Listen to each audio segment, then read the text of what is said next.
Hi, and welcome to the Stethoscopes to Swaddles podcast, episode number 115. So, this week in the podcast, I want to have a conversation with you about navigating relationships with emotionally immature parents as an adult. Hey, Mama, you deserve a life free of overwhelm and burnout. Welcome to the Stethoscopes to Swaddles podcast. I'm your host, life and mindset coach, Shiro Bergbauer. I'm also a wife, mom, and CRNA. This is the podcast for high-achieving mamas in medicine like you and I. Together, we'll learn how to navigate the ups and downs of working motherhood. If you're looking to thrive in your relationships and overcome overwhelm in your motherhood, marriage, and medicine, you're in the right place. Welcome to the Stethoscopes to Swaddles podcast.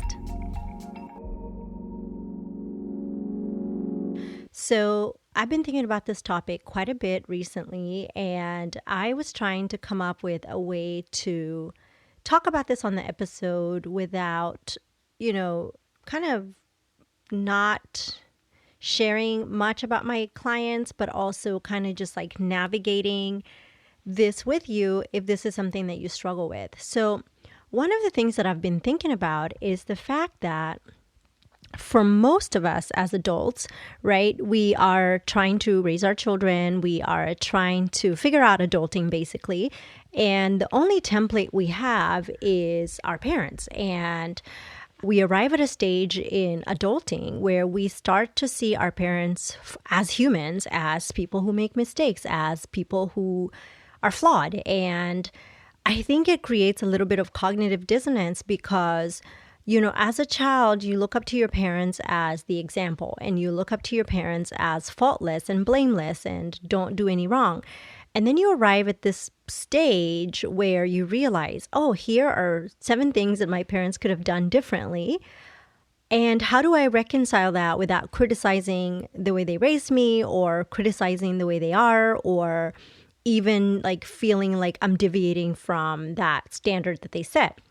And so what commonly happens is, you start seeing the things that your parents could have done differently, and you start making decisions that are about not making those mistakes in your own journey, avoiding them. And sometimes it feels like you're going against the grain, and sometimes it feels disloyal to your parents to even parenting differently than you were parented. And certainly this is a conversation I have with my clients a lot of the time, where they are struggling with, for example, they want to parent peacefully. Their parents discipline them with physical consequences like spanking, and they don't want to spank their children. And then they're around their parents, and their parents make comments like, when I was raising you, this would have not gone this and this way, right? And so they feel like they're at this like crossroads of doing things differently from their parents, but also kind of appeasing their parents. While that doesn't really have much to do with emotionally mature parents, my point is it can be very unsettling to even recognize your parents as flawed or having made mistakes or even being emotionally immature. But the reality is, I have coached many, many women who struggle with this dynamic with their adult parents, and it has far-reaching consequences if it goes unchecked. I think those behaviors continue to perpetuate down generations. Certainly, some of them are passed down generations, and they just continue to be like normal. And until we, call them out and see them for what they are, right? They may continue down generations. So today's podcast, really, I want to talk to you about what emotional immaturity looks like in an adult. What are the consequences of growing up with emotionally immature parents? Like, what are some common signs that you haven't navigated that? What are some common emotions? What are some common thought errors? And then I'm going to share just like some strategies and ideas for how to manage that. So one of my favorite books is called Adult Children of Emotionally Immature Parents. It's written by Lindsay Gibson, and I will include that in the show notes today. And this book really does a beautiful job of just defining what it feels like and what it looks like to having been raised by an emotionally immature parent or parents. it does it in a way that, just creates awareness for you, but also gives you tools. So highly, highly recommend this book just to even get started to understand what the signs are. Another really, really good resource is The Emotionally Absent Mother by Jasmine Lee Corey. And I recommend these two books, one, because I've read them and they have a lot of insight. And if you are like, okay, I can recognize these signs, I want to go deeper into it, these are two great resources. Let's talk about the emotionally immature parent, right? First of all, I want you to know that if you have an emotionally immature parent or you're recognizing signs of you being an emotionally immature parent, nothing's gone wrong. Like, it happens to a lot of adults where they get to this realization that this parent that they had put on a pedestal is actually an emotionally mature adult. They still have to navigate the adult relationship, the grandparent relationship, etc., etc. Emotionally intimacy, I wanted to talk about that first because if you understand what emotional intimacy is, then emotional loneliness makes sense. So emotional intimacy involves knowing that you have someone you can tell anything to and someone that you can go to with all your feelings about anything and everything. So this is a person you feel attuned to. You feel completely safe sharing with this person. You feel completely safe opening up to them, whether it's through words, whether it's just like a look or just being together quietly in a state of connection. And it's a profoundly fulfilling emotion, right? Creating a sense of being seen for who you really are. It's a primary attunement, right? We've talked about on the podcast just like the basic attachment needs and attunement, the idea that you're seen and that somebody hears you and understands you. It's so critical. Emotionally, intimacy can only exist when the other person seeks to know you and not judge you. This is a concept that Lindsay Gibson shares in her book, Adult Children of Emotionally Immature Parents. So what is emotional loneliness then? Emotional loneliness comes from not having enough emotional intimacy with other people. And it can start in childhood when you are feeling emotionally unseen and you're not feeling attuned by parents who are maybe self-occupied or they're not attuning to your needs. Or it can also arise in adulthood when you lose an emotional connection that's a big and important connection for you. It's a very vague and private experience, and it's not easy to see or describe. Some people can say that it's a feeling of emptiness or being alone in the world. And some people have called this feeling some people have called this feeling existential loneliness. I was thinking, Beyonce has this song called Ave Maria. And she says, I've been alone while surrounded by friends. I think when you think about emotional loneliness, it's like the idea that you can be around a bunch of people and still feel so alone and feel so lonely. As kids, right, we don't really have a way of identifying a lack of emotional intimacy in our relationship with our parents, right? Because it's not a concept that we have as children. And so it's even less likely as a child that you can understand that your parents are emotionally immature. All you have is a gut feeling of emptiness, right? And that's how a child experiences loneliness. A child is not going to come and verbalize to you like, I feel emotionally alone, right? Like they're not there yet. When a child has a mature parent and they feel lonely, the remedy for them is to just simply go to the parent for a connection, right? To get that affectionate connection.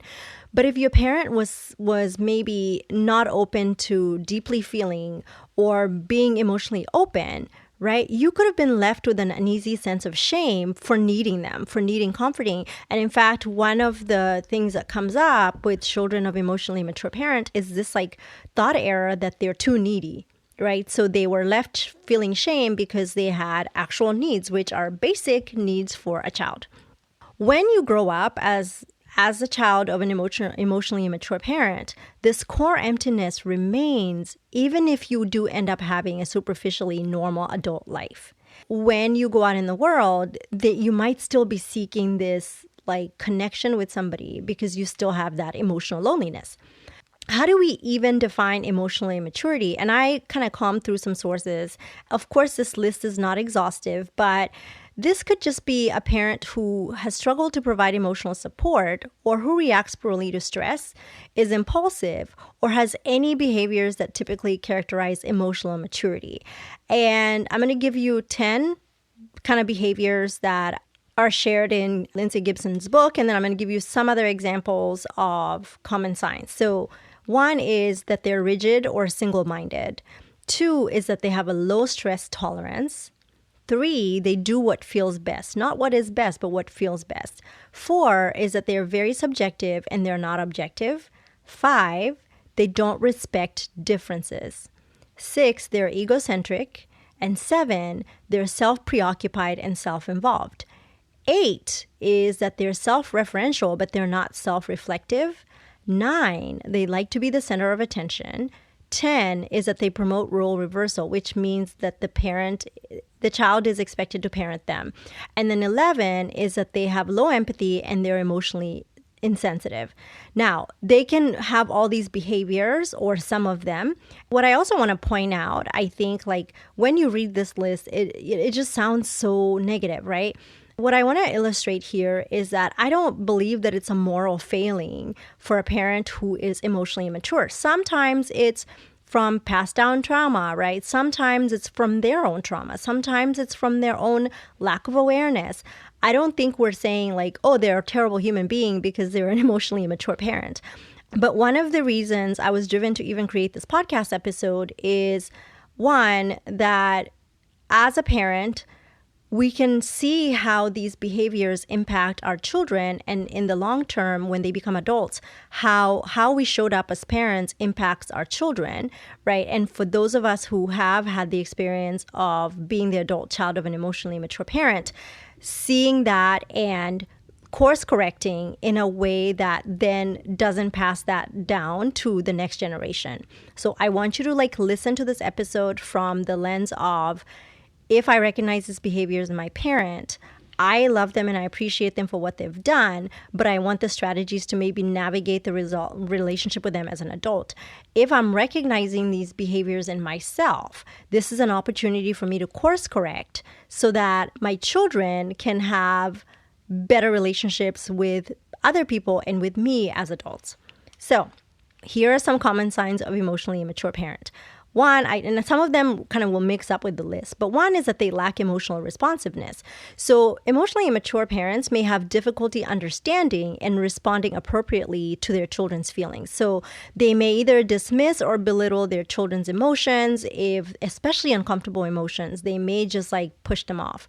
Two is self-centered behavior. So this is the idea that they're putting their needs and their feelings first, and they don't consider the impact of these actions on their kid. They may behave more like children themselves, so they want other people to cater to their needs. Three is this idea of impulsivity, and this can be where they just behave impulsively and make decisions without thinking about the long-term consequences or how they impact them or their children or the people around them. Four is that they poorly regulate their emotions. So they may struggle to regulate their own emotions. So they may have a lot of mood swings or explosive outbursts. They may also blame other people for their emotional state. So there's a bit of emotional childhood there where they're not taking ownership and instead they're outsourcing their behavior to other people. Number five is they may have difficulty with stress and conflict. So they may overreact when there's stress. They may overreact when there's conflict. They become overly aggressive, defensive, or they retreat and avoid issues instead of addressing them constructively. Six is inconsistency, though. So they may be unreliable and unpredictable. Therefore, their children then feel insecure or unstable because they don't have like a reliable source of adult relationship. Seven is lack of empathy. So they may struggle to empathize with their children's experiences and feelings and instead focus on their own perspective.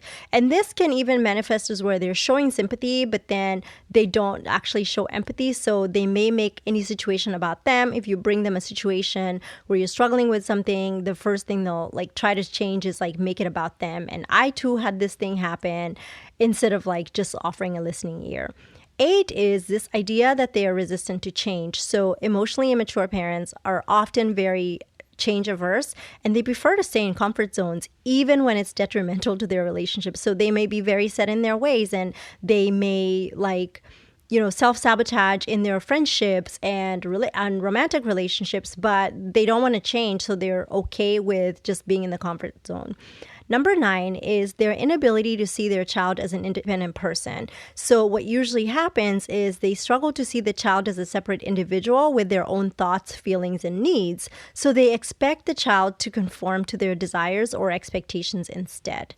Last but not least, they're overly critical or neglectful. Like they set these crazy standards for their kids, or on the converse, they may be neglectful and they don't show any interest or involvement in their children's lives.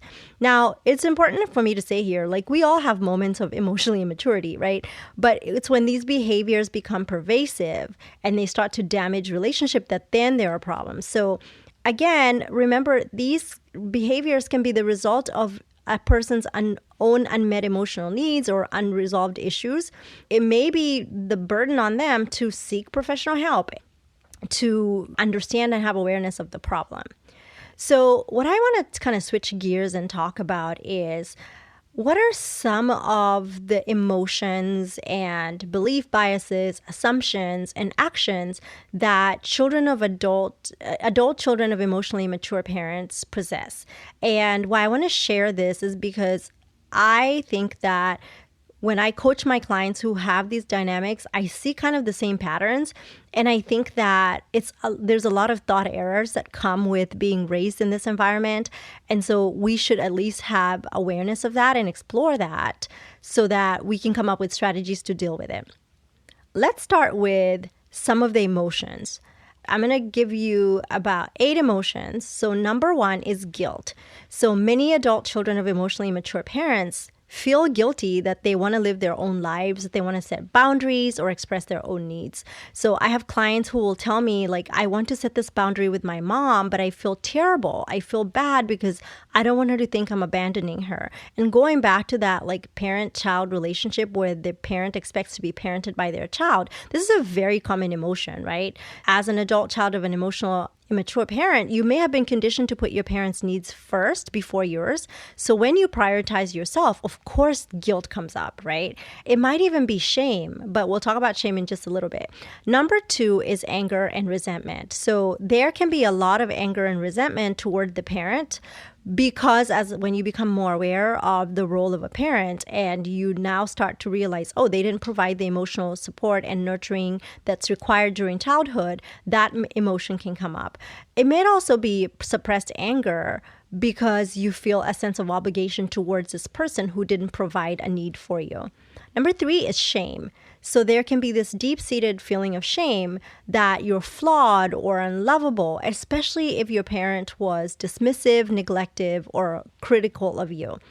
Number 4 is confusion. You may feel confused about your emotions and experiences, especially if your parents were inconsistent or if their external image didn't match their behavior at home, right? It's very confusing for a child of an emotionally mature parent to see their parent's public persona and not reconcile what their parent is like at home in the privacy of their home environment. Number 5 is sadness and grief. You may feel a profound sense of sadness or grief for the emotional connection and support that you didn't receive during your childhood, right? So you might be grieving what you didn't get. And this grief is complex. Grief, because you're really grieving something that you never had. You're grieving losing something that you actually have never had. Number 6, which I think is one of the most common, is anxiety. So chronic anxiety is common because it's as a result of the unpredictability of living with an emotionally immature parent, right? You're constantly worrying that you might do something wrong or feel this heavy burden of excess responsibility for your parents' emotions. Number 7 is loneliness. And we talked about this in emotional loneliness, right? You may feel lonely, especially if your parent was not emotionally available or attuned to your needs. So this can make you feel isolated, misunderstood, or different from your peers who had more emotionally supportive parent. Last but not least is fear, right? There's this unseen fear of abandonment, rejection, or emotional intimacy that is due to the experiences you may have had with an emotionally immature parent. So what are some of the thought errors that you might have as a child of an emotionally immature parent? One is personalization. You may start having this thought error that you are the cause of negative external events, which you have no control over. So for example, you might believe that if your parent gets upset, that it's your fault. Or if they act out, you might take ownership of their behavior. Two is overgeneralization. So the thought error that comes here is that you have this idea that if you have one negative interaction with your parent, you might think like they will always treat me this way, or I can never do anything right. So that thought error, as a result of overgeneralization, again, it's patterned, right? So you keep just repeating the same thought in your brain and it starts feeling like reality. You may also have this thought error that you know what other people are thinking, especially negative thinking, without any evidence. So if your parent doesn't respond to a text or a call, you might think, oh, she or he is ignoring me because she or he is angry or doesn't care about me. When in reality, that person could be busy, right? They could just like not be available. Number 4 is the thought error that the worst is going to happen in every situation, which is called catastrophizing, right? So it's almost like a defense mechanism that adult children of emotionally mature parents develop because of the lack of predictability with an emotionally immature parent's behavior. Number 5 is having this thought that what you feel must be true. So this is emotional reasoning. Regardless of the evidence, you might just decide like, oh, if my parent doesn't respond to me, and I feel unlovable, I must be unlovable in general. Like you take one isolated event and you like make it everything.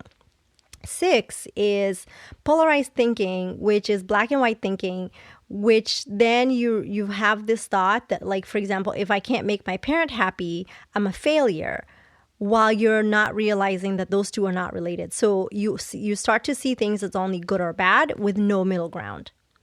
7 is the thought error that creates this idea that any negative detail of a situation needs to be magnified and take out the positive. So this is called filtering. When, for example, your parent gives you a compliment followed by criticism, you might just focus solely on the criticism and ignore their compliment. So again, these thought errors, what I want you to see them for is like when you start believing like I'm not good enough or I'm not worthy, just question it. Like just question it from the lens of, is this actually true? Or am I seeing it from the lens of, how I've perceived my relationships with other people based on how I was parented?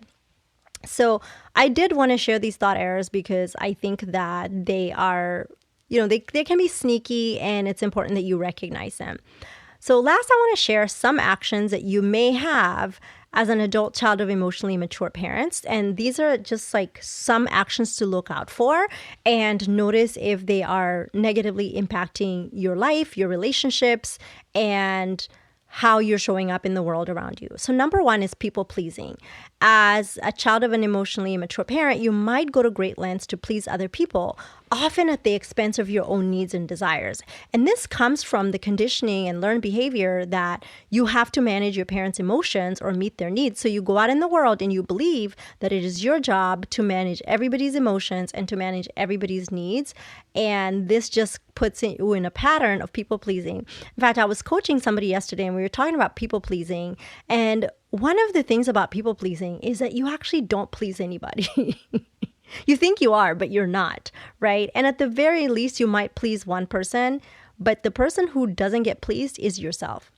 Number 2 is difficulty setting boundaries. So you may struggle with asserting your own needs and establishing healthy boundaries in a relationship because they were not modeled for you or they were not respected in your family of origin. So of course, it's like a foreign language. And so sometimes when I coach clients on setting boundaries, it's literally like they've spoken English their entire life and I'm asking them to write an essay in Spanish, right? Because it was not modeled for them. And I think sometimes when we talk about boundaries, we assume that everybody understands the basics. And what I've understood for myself and seeing it in my own clients is that I might have to distill the knowledge at the lowest level because this was not something that was modeled for them.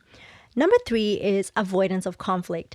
I could tell you that I have had clients who come to me and they're like, I don't like conflict and I don't like, drama. And when we probe into it, they're conflict averse because they were trained that, you grew up in an environment where like it was so unpredictable and expressing opinions that were not with the other people was not safe. So of course you create this false peace for yourself by not asserting your own needs because you're afraid something terrible is going to happen if you dissent, right? Number 4 is over responsibility. And this is like growing up too fast. You may have taken over so many responsibilities as a child where you thought the idea was like, I have to grow up fast because the world's not a safe place. And then as an adult, you start taking just an enormous responsibility for other people's emotions and their needs, almost often to your own detriment, right? So this awareness that you are overly responsible because you were programmed to be responsible for your parents' feelings, right, creates this over responsible like thought error for you. Number 5 is self-neglect, right? You might find yourself neglecting your own needs, whether they're physical, emotional, social, because you learned as a child to prioritize your parents' needs over your own. So you do that in the world around you. You prioritize your spouse, you prioritize your children, you prioritize your job, your coworkers, and you neglect yourself. Number 6 is seeking validation. You may be constantly seeking external validation or approval because you didn't receive a sufficient amount of validation during your formative years. And so I see this a lot in like my clients who are in leadership positions who want to outsource their decision making because they're not trusting that they're making the right choices. Because again, they didn't receive validation growing up that they were making the right choices. So they're often looking for other people to provide them with like consent for their choices, like approval for their choices versus just like self-trusting. Number 8 is emotional suppression or detachment. So adult children of emotionally immature parent, you might find yourself detaching from your own emotions as a defense mechanism. Because if expressing emotions was not safe or it was dismissed in your childhood, of course, it doesn't feel like something that you are allowed to do. Number 9, which is last but not least, is perfectionism, right? You may be striving for perfection in all the areas of your life, possibly because you felt that you had to be perfect to earn your parents' love and approval, right? The only time your parents gave you any recognition is when you received accolades and awards and praise. And so you may just like be chasing this high your entire life, waiting for these behaviors to create approval for you. Again, these behaviors are maybe deeply ingrained and they can be challenging to recognize. And so I wanted to share like specific examples for you to like maybe notice them in your own life and just like realize that nothing's gone wrong. This is probably behavior that was learned from the environment that you grew up in and pay more attention to it. So we've talked about, how all these behaviors manifest for you if you're an adult child of an emotional immature parent. So what do you do about that, right? So first, I think the most important thing is mindset shifts. And for me as a coach, I truly believe that until you change your mindset, right? Like we could go into the tools, which I'll go into in a little bit. But the first thing is like realizing the mindset shift. So I'm going to share 8 mindset shifts for you if you are an adult child of an emotionally immature parent. So number 1 is changing your mindset from personal responsibility to understanding, right? As an adult child of an emotionally immature parent, you may have internalized this belief that you're responsible for your parents' emotional well-being. So you can have spent your entire life trying to please, appease, or change your parents. And so the key mindset shift here is realizing that you're not responsible for another person's emotions or behaviors. You're not responsible for an adult's emotions or behaviors, right? Your parents' behavior and emotional immaturity is about them and their limitations, but it's not about you or your self-worth. So if you look at their behavior and you want to take ownership of it, I want you to remember, right? Our actions come from our emotions and our emotions come from our thoughts. And so your parents' actions come from their emotions and not your actions. So stop taking personal responsibility and shift that mindset to understanding where they're coming from without taking personal responsibility. Number two is shifting the mindset from guilt to self-compassion. So you may be feeling guilty for prioritizing your own needs or starting to set boundaries with your parents or wanting to parent differently from them. And this guilt usually stems from your early experiences where you were either implicitly or explicitly taught to suppress your needs so that your parents could be happy. So this mindset shift really involves you understanding that your needs are important and it's okay to prioritize yourself. Right? So cultivating self-compassion means that you start to treat yourself with the same kindness, care, and understanding that you would offer your own child or your best friend. So going away from the guilt and instead realizing that it is way more important for you to prioritize yourself.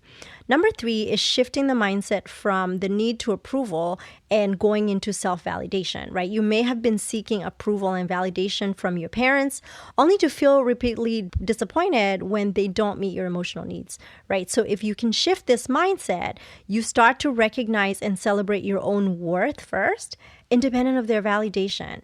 It could mean affirming your accomplishments, acknowledging your strengths, and also respecting your own feelings and needs.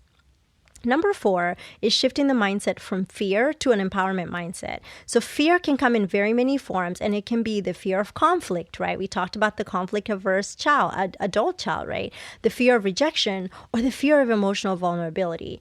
This shift here involves recognizing that you have the power to change and shape your life and relationships. So this might involve you having to set boundaries, right? Making choices that align with your core values and also seeking support to heal these emotional wounds. Number five is shifting the mindset from overgeneralization to nuanced thinking, right? When we overgeneralize, we can have a pessimistic view of our relationships and abilities. When you shift towards nuanced thinking, you acknowledge people and situations are complex and they're also allowed to evolve. It means seeing shades of gray instead of only black and white. So this is a growth mindset because it allows you to grow, change, and creates a possibility of better outcomes. Mindset shift number six is going from emotional reasoning to objective assessment. So emotional reasoning is when you treat your feelings as facts, right? Like, and sometimes have people say, I feel a certain way and I am unlovable. Instead of just realizing that you're feeling unlovable right then, you make it mean that you are indeed unlovable. So this mindset shift here is recognizing that your feelings are temporary and subjective. Like they literally are just fleeting emotions and they don't always reflect your reality. And also awareness that these feelings come from thoughts that you're having in your brain and you can just like maybe start to notice them. And it also allows you to assess all situations objectively and separate from your emotional response. Mindset shift number 7 is shifting from catastrophizing to realistic expectations. So when you catastrophize, you anticipate the worst in every situation. And when you shift this mindset, you start to challenge these negative predictions, right? And so if you're like, something terrible is going to happen, you start to like ask yourself, like, how do I know that? Is it true? Has it happened before? Right? You also start to replace these predictions with more realistic and balanced expectations. So listen, well, I'm not saying like expect everything to be perfect, but recognize that the worst case scenario is not the only possible outcomes. Like there is a 50% chance the worst possible will happen, but there's also a 50% chance that the best outcome can happen. When you catastrophize, you step away from realistic expectations. So mindset shift number 8 is going from excessive self-reliance to seeking support. As a child of an emotionally immature parent, you might believe that you need to handle everything on your own, especially if you were often left to deal with your emotions alone in your childhood, right? You may just think that I got it, I don't need any help, I don't need any support, and actually asking for help means I'm needy and needy is bad. This shift here involves recognizing that it's healthy, and not only healthy, but it's beneficial for you to seek support. You don't have to navigate this relationship with your parents or your personal healing process alone, right? You can reach out to a mental health professional, a therapist, a life coach, supportive friends, or join support groups where you can share your experiences and learn from other people who have had similar experiences. And these mindset shifts will help you notice when the thought errors start to show up, like you have more awareness of these thought errors and you can navigate them differently. So, what are some strategies you can use in order to navigate your relationship with your emotionally immature parent? So, I'm going to share a few. And number one, mindfulness and meditation. I know I talk about that all the time on this podcast, but mindfulness, which is staying in the present moment, can help you stay focused, and it also reduces anxiety and helps you manage your emotions better, right? You can use techniques such as focused breathing, progressive muscle relaxation, or guided imagery to help you cultivate a sense of mindfulness. It can also help you when you are dealing with your emotionally immature parent. It can help you respond rather than react to situations that may be triggering you, which gives you more control over your interactions with your emotionally immature parent. Number two is establishing and maintaining boundaries, right? Setting boundaries is so important when you're dealing with emotionally immature parents. And these could be emotional boundaries, such as deciding not to engage when your parent wants to have an argument. Could be physical boundaries, such as limiting the amount of time you spend with the parent. Could be digital boundaries, right? For example, not responding immediately to their messages. Setting these boundaries is really for you to protect your emotional health. But the ask from you is that you do it consistently and you do it assertively. Remember, these boundaries are not going to be met with like open arms by the emotionally immature parent. So do them from a place of self-safety, but do them expecting that there might be some pushback, and that's okay. Number three is creating a self-care practice. And so if you start to prioritize activities that will promote your emotional, mental, and physical well-being, this can be important for you in order to help you just like grow emotionally and also create space for you, create space to prioritize yourself. This could be regular exercise. It could be a healthy diet, getting enough sleep, or finding a hobby. You could also consider some therapeutic self-care practices like journaling, where you can start to express your feelings and reflect on your experiences. And with journaling, you're able to track how you've grown over time and the progress that you've made over time, because you can go back and read older entries. Number four is support networks. So looking for supportive relationships and community.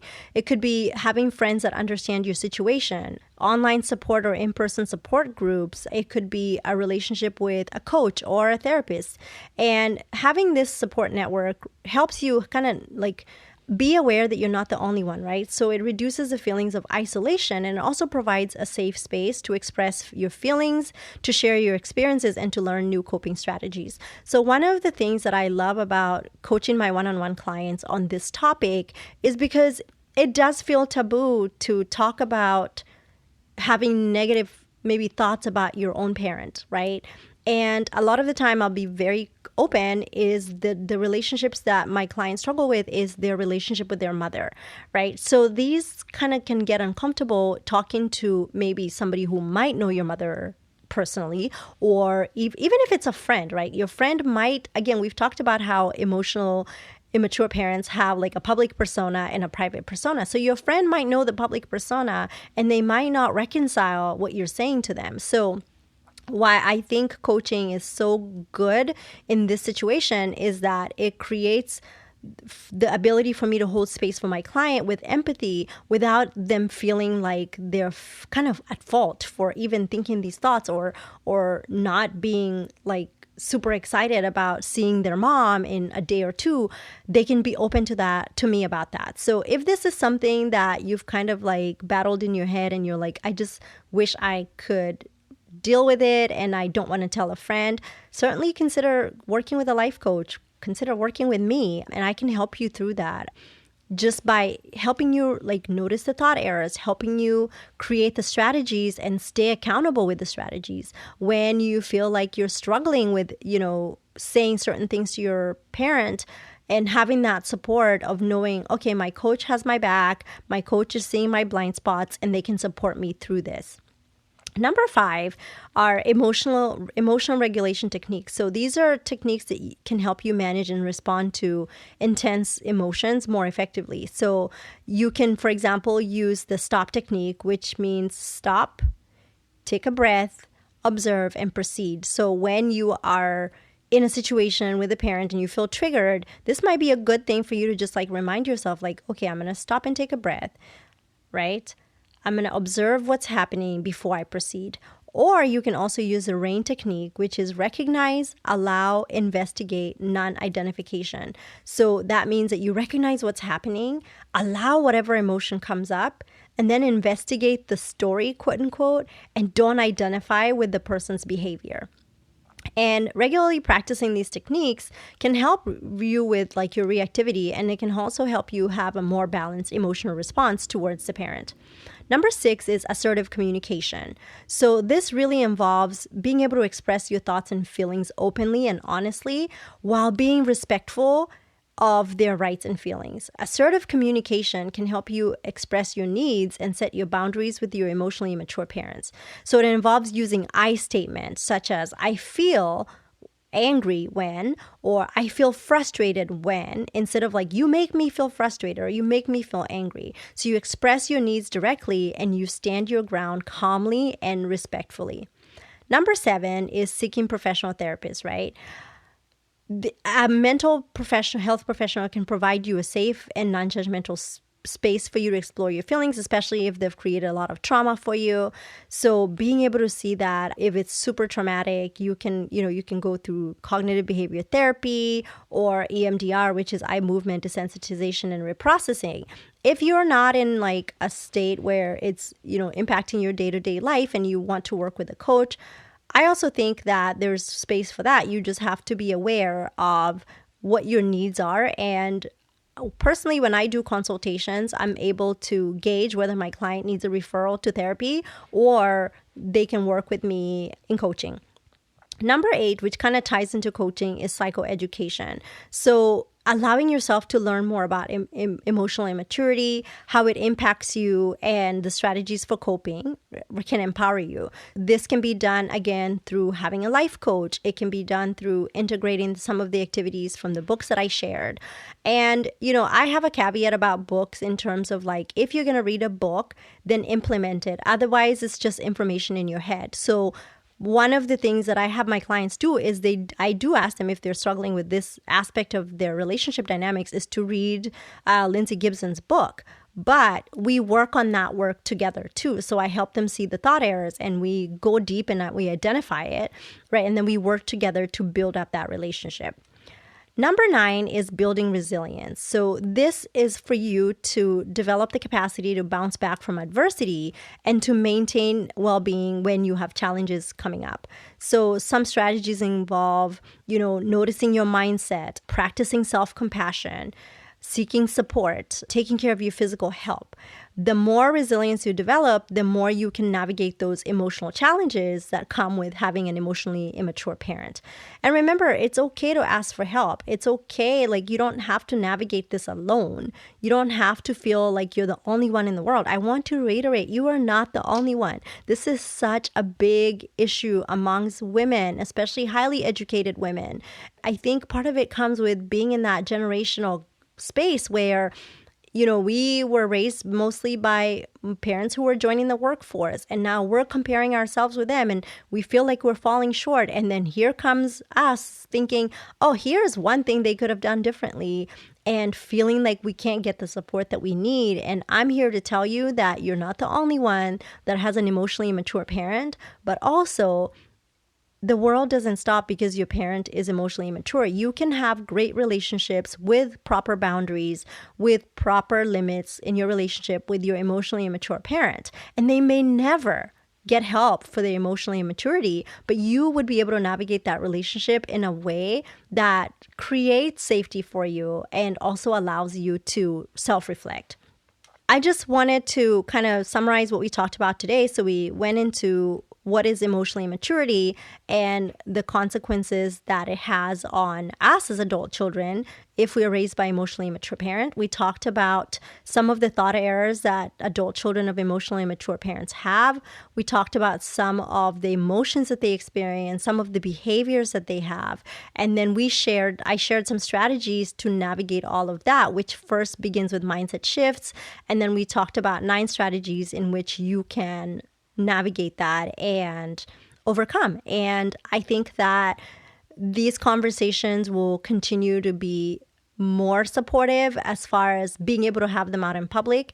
I think it's just like this toss up where you obviously don't ever want to create a scenario in which your parents feel like they're being criticized publicly, because none of us wants to be criticized publicly anyways, right? Whether we've aced this maturity thing or not. And so at least being able to have these conversations on an intimate level and coming up with strategies to resolve them, I think is super important for us as women to be able to validate how we feel and the awareness that we may have been raised by emotionally immature parents and nothing has gone wrong, right? But also, I think the more we talk about this, the more we can recognize what emotional immaturity is, the less likely we are to expose our children through that behavior, the less likely we are to maybe, what I would say with a small t, re-traumatize them, right? So I hope you've enjoyed this podcast episode.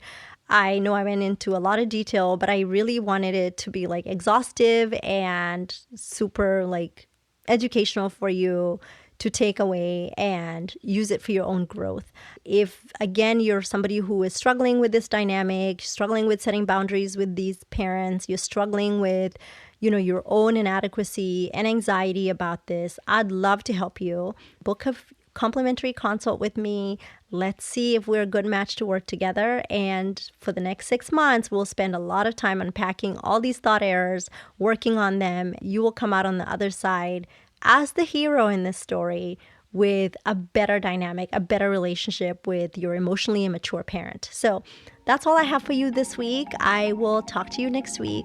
Have a great day. Bye now. I'm Shira Bergbauer, and you've been listening to the Stethoscopes to Swaddles podcast. New episodes are out every Monday.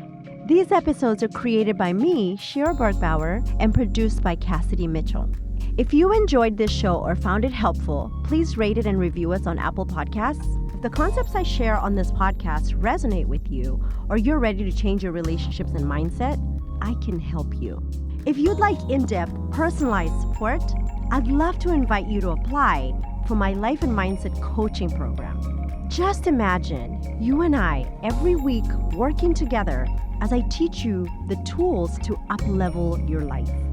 To book your free 1-hour consultation call, go to www.stethoscopestoswaddles.com/consultation. You're doing a great job, Mama. Have a great week. Bye now.